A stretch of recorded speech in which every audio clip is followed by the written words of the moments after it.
老婆明明没有死，却被送到火葬场。身为老公的我，非但不阻止，反而还斥巨资让老婆插队火化。上一世，柳如烟想要假死陪初恋浪迹天涯，全家人陪她演戏。当我匆匆赶到医院，老婆已然撒手人寰，我眼前一黑昏厥过去。再度苏醒，老婆已化作一抔骨灰，还未来得及沉浸于悲伤，贷款机构便登门催债。这才惊觉，老婆竟然背负着上千万的贷款，而我成了老婆遗嘱的唯一继承人。10年后，我弯着腰在街头拾捡垃圾，却瞧见本应离世的老婆驾驶着豪车与初恋谈笑风生。柳如烟扔下一张100元大钞，与初恋扬长而去，而我的身体早已被长年累月的劳累掏空，当场被气得一命呜呼。再睁开眼，我回到了柳如烟心脏病发作的那一天。姐夫，你节哀，一定要顾好自己的身体，我们全力抢救了，可如烟姐她还是……柳如烟的好姐妹，同时也是她的主治医生王曼云，满脸遗憾之色，嘴里念叨着一堆我听不懂的医学术语。她伸手搀扶着我坐下。姐夫，别去看了，我怕你受不了。我望着对面玻璃中那个依旧青春的自己，手上也没有因常年劳作而生出的疤痕，深深吸了好几口气，才终于确认自己重生这件事。上一世得知柳如烟心脏病发作的消息后，我心急火燎地赶往医院，一路连闯3个红灯，却还是晚了一步。我攥着那张死亡证明，懊悔万分，悲伤过度，我竟然在医院里晕了过去。待我醒来，柳如烟已被火化，留给我的只有一个小小的骨灰盒。我抱着骨灰盒在家中不吃不喝，然而等来的却是几位律师带着各大贷款公司的人找上门来。那时我才知晓，自己是柳如烟遗嘱中唯一的财产继承人。我强撑着虚弱的身体想要梳理财务状况，却发现柳如烟的公司已被丈母娘杜小敏变卖，留给我的只有上千万的贷款。房子很快被法院强制拍卖，我无处容身，本想去寻求杜小敏的帮助，可杜小敏根本不见我。往后的日子我过得异常艰辛，租住在一个狭小的车棚里，几乎每天都有催债的人上门。为了活下去，为了还债，我一天打4份工，可被法院执行后，也仅能勉强维持温饱，生病了也只能硬挺着。直至有一日，我在捡垃圾时，瞧见了已离世10年的柳如烟开着车，与她的初恋有说有笑。柳如烟毫不遮掩自己的身份，嘲笑我40岁的年纪看着像70岁，还扔给我100块钱，以谢我这10年来的付出。我被气得当场一命归西，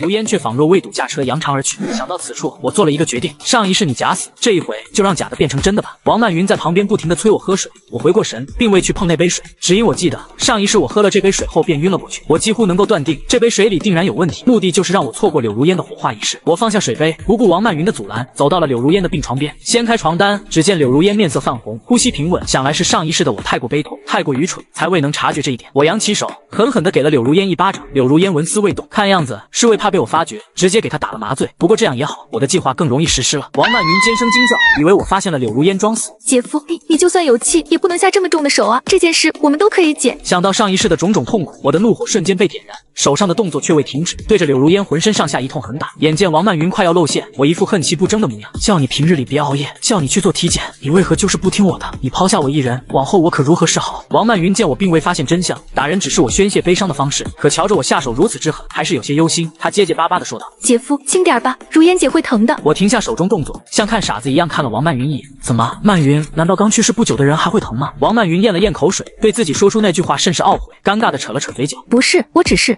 他支吾半天也未能说出完整的话来。我懒得与他多做纠缠，直接掏出手机拨通了一个电话。对，我这边想要进行器官捐献，刚去世不久，赶紧来吧。王曼云想要加以阻拦，却因自身身份有所顾虑，于是迅速拿出手机发了一条信息。器官捐献处的人短短几分钟便赶来了，装出一副悲痛欲绝的模样。我妻子向来心地善良，此次意外离世，我希望她的生命能够得以延续，救助更多的人。我代表那些家庭向您致谢，请问您打算捐献哪些器官呢？我瞥了一眼王曼云，叹息一声，我妻子是突发心脏病去世的，我也不清楚哪些器官还能用于捐献，您直接解剖查看吧。倘若没有可用的器官，就捐献躯体，用作大体老师吧。姐夫，不行了，如烟姐根本不愿意做器官捐献，她之前跟我说过的，我们得尊重如烟姐的遗愿啊。曼云，我是如烟的丈夫，我有权做出这个决定，你和如烟只是情同姐妹，却无血缘关系，究竟谁能做主？想必不用我多言，你也清楚。而且你此刻阻拦1分钟，就会致使器官衰竭1分钟，你自己也是医者，难道不想救死扶伤吗？是啊，王曼云医生，您快让开吧。器官捐献处的工作人员也随之开口，王曼云又怎会让开？我刚刚已经联系了阿姨，您至少得让阿姨见一下如烟姐最后一面吧。原来方才她是在给杜小敏通风报信。我思索片刻，点了点头。其实我原本也没打算真让柳如烟捐献器官，因为我深知一旦开凶，立刻就会被发现她还活着。我当下所做之事，并非是要揭穿柳如烟假死之事，而是要让柳如烟将这场假戏演成真的。我这般作为，无非是想逼出伊藤诚或者杜小敏罢了。我要让他们亲眼目睹柳如烟死去，却又无可奈何，并且这件事将会成为日后他们反咬于我时的有力证据。杜小敏火急火燎地跑了过来，头上的烫发卷都没来得及取下，瞧着像是正在做美容时赶来的。他看到病床上安然无恙的柳如烟，长舒了一口气，紧接着抬手就给了我一记耳光。老婆明明没有死，却被送到火葬场，身为老公的我非但不阻止，反而还斥巨资让老婆插队火化。杜小敏抬手就就给了我一记耳光。你有何用？如烟嫁给你真是倒了8辈子霉。我女儿因你而死，你竟还想给我女儿开膛破肚！今日谁敢动我女儿一根毫毛，我定要灭他全家！杜小敏强横地将器官捐献的工作人员驱赶出去。不捐了，不捐了，你们去祸害别人去吧！器官捐献处的人虽感惋惜，却也无计可施，只能无奈离开。王曼云这才如释重负，拿起白布将柳如烟遮盖起来。杜小敏坐在旁边的沙发上，又指着我大骂起来：“你这个天杀的臭男人，自己老婆死了都不伤心，不想着赶紧火化让她入土为安，还弄什么当大体老师？你这是要让我的女儿遭千刀万剐呀！你想当好人，你自己去捐了，你现在就给我去死，我做主把你全捐了。”妈，对不起，是我错了，我只是想让……话未说完，杜小敏又是一记耳光。想都别想，你现在马上给我滚回去，我待会儿就送我女儿去火葬场。我收住话头，跪在地上唯唯诺诺的把刚才王曼云给我的那杯水递给了杜小敏。杜小敏毫无疑虑，加之紧张和一直骂骂咧咧，嘴巴早已干渴，一口气将水喝了下去。王曼云想要阻拦，却已然来不及。刚喝完不到2分钟，杜小敏就昏睡过去。王曼云刚刚才消下去的冷汗瞬间又冒了出来。姐夫，你该不会又想捐献器官吧？怎么可能？妈妈说不行，我当然不干了。王曼云松了一口气。阿姨突然晕倒，恐怕有问题，你最好赶紧带阿姨去急诊科，我亲自安排如烟姐火化。我怎么能那样做呢？这种事我怎么能麻烦你呢？你是医生，知道的比我多，你还是照顾我母亲好，我送她去火化。说着，我直接联系了火葬场，让他们马上过来。王曼云还在跟我推脱，火化不着急，等姑姑醒了再说，如烟姐不会跑的。曼云，如烟死了，死人没有活人重要，你和如烟亲如姐妹，但你今天一点都不难过也就算了，你每次都说这么奇怪的话，到底想干什么？王曼云急得像热锅上的蚂蚁，不停地想把杜小敏叫醒，可杜小敏怎么摇都像死猪。直到火葬场的人已经将柳如烟推开，王曼云终于忍不住了，她扯了扯我的袖子，声音沙哑了：“姐夫，我刚才好像看到如烟姐动了，我们再去救她。”曼云，你说话之前想清楚，你考虑过吗？如果你妹妹如烟现在真的还活着，你们医院要承担什么责任？你自己要承担什么责任？这叫谋杀，这叫不顾人命。我不知道医院能不能继续开下去，但你肯定想进去，那你再好好想想，你真的看到如烟动了吗？王曼云不知所措，根本不知道如何反驳。我冷笑着甩开王曼云的手，跟着火葬场的车走了。王曼云哎呀一声，拿起手机开始打电话。我看着躺在担架上的柳如烟，忍不住笑出声。上一世我在大街上遇到柳如烟的时候，虽然过去10年，但是她的脸和现在差不多，几乎没有什么岁月的痕迹。我扑在车前，想要和她相认，想要看清楚是不是柳如烟，想要诉说这些年对她的思念。我结结巴巴地问：“你不是死了吗？”当时柳如烟跟旁边坐着的伊藤诚笑得前俯后仰。我为了摆脱你，特意假死的。其实柳如烟话没有说完，但是我还能有什么不明白的？要是她直接说离婚，我不可能答应的。但是直接离婚，我会分走她一半的财产，她还要落地一个出轨渣女的名声。可是假死就不一样了，不仅可以把所有的债务留给我，资产也能全部转移，还能够换个身份，光明正大的和伊藤诚在一起。我被气得说不出话，柳如烟却似乎很有继续说话的兴致，笑着跟我说：“其实当时在医院，我是可以听到你说话的。当时你哭的声音，我到现在都没忘记。我真好奇，你一个男人是怎么能哭出鹅叫的？真的好笑。”我在这样的嘲笑声中捂着胸口倒地。伊藤诚哎呀一声：“老婆，他不是想碰瓷吧？我们赶紧走吧。”柳如烟也叫嚷着晦气，直接开车离开，丝毫不顾及我的死活。我最后的记忆就是看见汽车远去，随后就陷入了黑暗。我还沉浸在痛苦的回忆里，却发现柳如烟的手指好像动了一下，看样子是知道自己要火化，加上麻醉药过效，开始苏醒了。我催促司机快一点，师傅，麻烦你快点，我丈母娘要抢夺我老婆的尸体，非要去捐献遗体，我只想让我老婆完整的来，完整的走。司机应了一声，一脚踩在油门上，速度快了不少。我低头扑在柳如烟的胸口，听着她沉稳的心跳，把上一世没机会说的话全部说了出来。我知道你没有死，我更知道你早就出轨，特意做了这场戏，就是想要带着伊藤诚双宿双飞，留下我还债。不过我不恨你，我决定尊重你的想法。既然你想死，我就尽快送你去火化。我知道你现在可以听到我说的话，但是我不确定你有没有痛觉，我希望你有，这样你可以感受一下火化。毕竟活着被火化的你可能是第一个人，你可能会想，我为什么要这么做？我怎么会知道这一切的？其实现在跟你说也无所谓了，因为今天的事情我已经经历了一次。上一世我如你所愿的心啊，过得十分凄惨，所以你别怪我，这一切都是你欠我的。柳如烟的手指微微颤抖，她不能动，可是眼泪却流了出来。我伸手擦掉了她的眼泪。现在就开始哭了吗？嫁进了焚化炉，你再哭也来得及吗？我的手机一直响个不停，是王曼云和杜小敏打来的电话。不过我现在只是一个失去老婆的可怜男人，根本没有心思接电话。在司机的一路狂飙下，原本需要半个小时的路程，只花了20分钟就到了。可是今天火葬场的人比较多，要轮到柳如烟，最少还得1个小时。我焦头烂额的走来走去，最后皱着眉头找到了负责人。我老婆遭遇突发心脏病去世，丈母娘知道后也晕了，正在医院抢救，我必须要尽快回去。求你让我先一步火化，我不想让我的丈母娘也出事。火葬场工作人员这还是第一次遇到火花还想插队的人，他有点犹豫。我知道你着急，可是别人也等了半天，我也不好让你插队。话虽这么说，但是他却意有所指的伸了伸手。我明白这是要钱的意思，我知道事不宜迟，掏出手机直接给他转了2000，求大哥帮帮忙，我是个孤儿，我老婆和丈母娘对我非常好，我真的不能再失去丈母娘了。有了钱的加持，柳如烟成功插队，不到10分钟就直接被推进了焚化炉。工作人员刚想按下焚烧按钮，我却阻止了，我不能让他成为杀人凶手，我也想要亲自报仇。在我的强烈建议下，工作人员同意了，让我按下按钮。就在此刻，门口响起了杜小敏和王曼云焦急的声音：“住手，不要火化！”老婆明明没有死，却被送到火葬场。身为老公的我非但不阻止，反而还斥巨资让老婆插队火化。门口响起了杜小敏和王曼云焦急的声音：“住手，不要火化！”杜小敏可能是药物还没完全代谢，也可能是受到了惊吓，直接瘫软在了门口。你给我住手，把我女儿推出来！王曼云拉住我想要按下焚烧键的手。姐夫，你等等，阿姨还有话跟如烟姐说。你给我滚！我不许你给我女儿火化，我自己来。你们把她赶出去。拖到这节骨眼了，两人竟然还想要继续假死的计划。我跪在地上，十分悲伤地说：“妈，如烟已经走了，我们就让她入土为安吧。我是如烟的丈夫，我是不会走的。”我们三个的争执引来了不少的围观群众，工作人员面面相觑。搁这演什么苦情戏啊？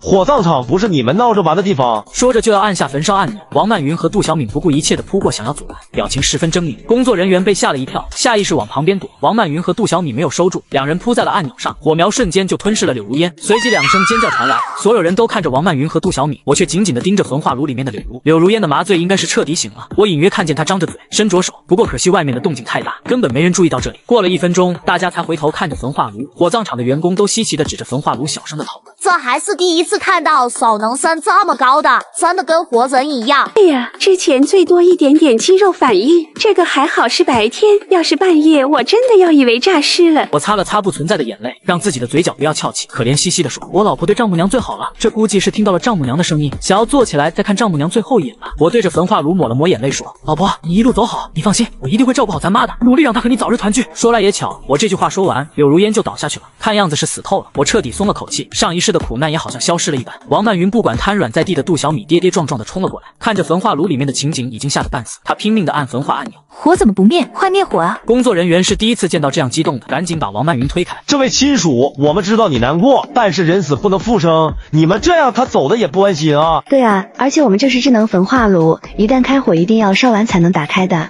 你就别冲动了。王曼云脸惨白的吓人，不直接坐在了地上，嘴里念叨着：“完了完了，这下全完了。”而后他又看着我：“姐夫，我们给你打电话，你为什么不接？”我叹了口气，我哪有心思接电话？我满脑子都是如烟去世了，我怎么办？再说了，死亡后火化，这本来就是正常的事情，你们干嘛要阻拦呢？杜小敏手脚并用的爬到我的脚下：“你杀了我的女儿，你还我女儿命来！”我叹了口气，却并没有扶起杜小敏，而是拿着死亡证明说：“妈，我知道你很难过，但是如烟的死和我没有任何关系，她是突发心脏病去世的，不是我害死的。不信你问小曼，是她亲自给如烟抢救的，也是她亲自把这个死亡证明开给我的，对吧？”小曼，我侧头看着王曼云，王曼云根本不知道该说什么。说人没死，那死亡证明怎么来的？说人死了，杜小敏又不会相信。不过我这么说，杜小敏也反应过来，忽然发力掐住了王曼云的脖子：“是你害死了我女儿，我女儿明明活着，你非要开什么死亡证明？这下我女儿被火化了，这都是你的责任。”我佯装吃惊的捂着嘴：“什么？妈，你在说什么？如烟没死？”我猛地转头看向仍在火化的柳如烟，怪不得刚刚如烟进焚化炉的时候，我好像看见了手指在动，我以为是我的幻觉，没想到竟然是真的吗？听到我这么说，王曼云死命地揪着自己的头发，做了许久的心理建设才开口：“是真的，如烟她没有死，是被麻醉了。你要是能再等几分钟，她就能够苏醒了。”我却仍嫌事情不够大。什么？你是说如烟是活着被火化的？这话说的太恐怖，在场每一个人都震惊了，工作人员的脸也变得惨白。怪不得刚刚开火之后，里面的人突然就伸手了。我的天哪，这是谋杀呀！杜小敏听到这里白眼一翻，直接就晕了。我很快反应过来，一巴掌直接打在了王曼云的脸上。曼云，你是不是有病？这种玩笑你也开得出来？我老婆死了就是死了，你为什么要乱说？王曼云被我打懵了。我没有乱说啊。没有乱说？那你说说看，为什么我老婆要打麻醉？你为什么要给我老婆开死亡证明？你说谎也要打一下草稿呢？王曼云根本不知道该怎么解释。周围的工作人员听了也觉得王曼云是开玩笑，纷纷忙自己的事情去了。眼看着柳如烟火化已经结束，我一副极其生气的样子，带着柳如烟的骨灰离开了火葬场。离开前，我还不忘给王曼云留下一句话：你莫名其妙把我妈吓晕了，你负责送去医院。倒不是我不愿意留下看清醒后的杜小敏怎么抓狂，实在是我还有其他更重要的事情。我随手将柳如烟的放在了客厅显眼处，然后我火速的联系了律师，开始着手继承柳如烟的公司遗产等事宜。上一世我太过悲伤，等我反应过来，公司已经没了。如果我这一世不赶紧操作，等到杜小敏醒来，她肯定会抢先的。我不能重生一次，也等于没重生。手续办完后，我看着那千万的外债陷入了沉思。以我对柳如烟的了解，她不可能把这些钱都给伊藤诚或者是杜小敏，但是刚才已经查过了，她名下并没有这笔钱，所以这笔钱她肯定是藏起来。按照柳如烟的消费记录，我找到了一个她租用的车库，按照地址找了过去，果然找到了这些现金。我很快找来银行和贷款公司，支付了一部分的利息后，把这些贷款还完。等我做好这一切，我躺在沙发上，拿起一杯红酒，对着墙上的柳如烟笑道：“老婆，谢谢你，现在我有钱有房有公司，并且没有欠款，以后我会活得很潇洒，比你上一世还要潇洒。”我喝了个烂醉，直接躺在沙发上睡着了。直到第二天，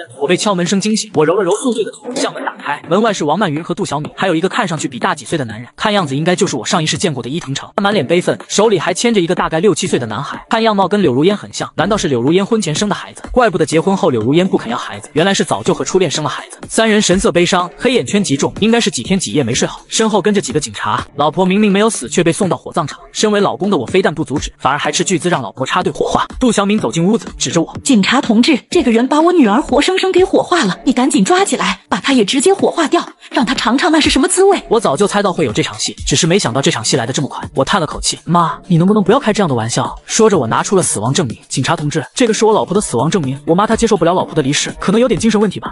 这个没什么问题。我叹了口气，继续说，我和我老婆结婚3年，感情一直非常非常好。我知道我老婆去世，不愿意她的尸身腐烂，所以立刻将她火化了。这难道做错了吗？杜小敏紧紧地捂着胸口。你放屁！我女儿早就厌弃你这个没意思的狗男人。要不是当年伊藤城没办法离婚，如烟怎么可能赌气嫁给你？你是故意的，你故意插队火化你，就是为了得到我女儿的遗产和公司。我昨天联系公司的人已经确定了，你还有什么可抵赖的？我一脸难以置信的样子，眼睛红得要滴血。妈，你可以骂我，但是我和如烟的感情是真的。如果我和如烟没有感情，她怎么可能让我当她遗产的唯一继承人？杜小敏无法反驳。我顿了顿，继续说，你们说如烟还活着，你怎么不想想，那么大的医院，难道连一个人是死还是活都分不清吗？曼云亲口和我说的，说如烟脑死亡，心脏也停止了跳动。哪个活人是这样的？杜小敏示意王曼云开口，可是王曼云只是低着头想想也是了。他现在如果开口承认死亡证明事件，那罪过就大了，还不如将错就错。场面直接陷入了僵局。伊藤城拉了拉杜小敏的袖子，杜小敏不再说话，她叹了口气。如烟她真的没有死，我是如烟的男朋友。当年我和如烟因为误会分手，她赌气嫁给了你。今年我离婚了，带着孩子来找如烟，如烟也知道自己还是爱我，于是想要假死离开你。可没想到你竟然直接把如烟火化了。但是你不要怪如烟，如烟这么做只是不想伤害你而已，她是个善良的人。现在如烟已经没有了，我们就是希望你可以接受这个孩子，让孩子得到应有的遗产。我学着杜小敏的语气，你放屁！妈，我知道你和如烟感情不好，如烟死前遗嘱没给你留1分钱，所以你就带着这个不知道哪里找的孩子，想要来诬陷如烟，想要分如烟的遗产，对吗？杜小敏被我差点气死，可是为了钱，她还是稳住。你放屁！我和如烟感情好得很，这就是如烟的孩子，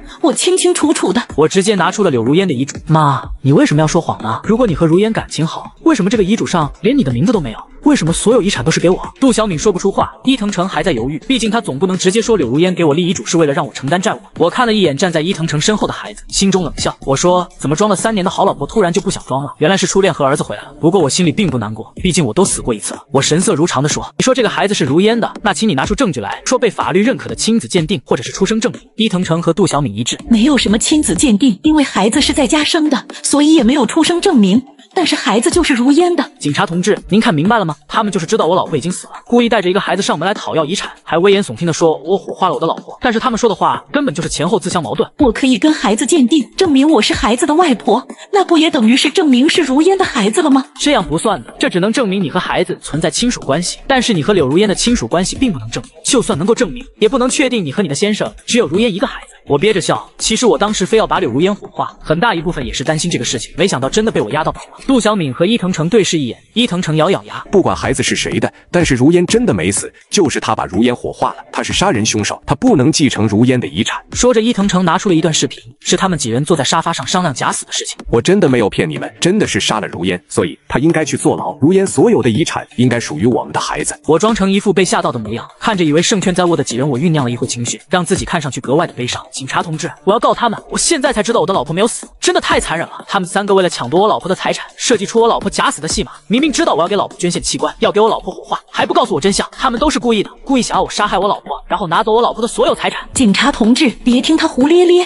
就是他害死了我的女儿啊！你说如烟是我害的，那当时在医院的时候，我要捐献器官的时候，为什么不跟我说实话？当时在火葬场的时候，还跟曼云打打闹闹的，趁乱按下了焚烧按钮，让我的如烟再活活给烧死，都是你害死了你的女儿，我的如烟啊！这场闹剧终归没有结论，但毕竟人命关天，警察同志将我们全部带回警局调查。通过走访我的街坊邻居，事情很快就水落石出。我跟如烟是连争吵都没有过的模范好夫妻，这样的丈夫怎么可能莫名其妙的害死最爱的妻子？而他们3人说的话却是漏洞百出，明明有无数个机会可以澄清真相，却不肯说实话。最终警方认定我是个无辜且可怜失去妻子的男人。杜小敏3人谋杀罪名成立，被判处无期。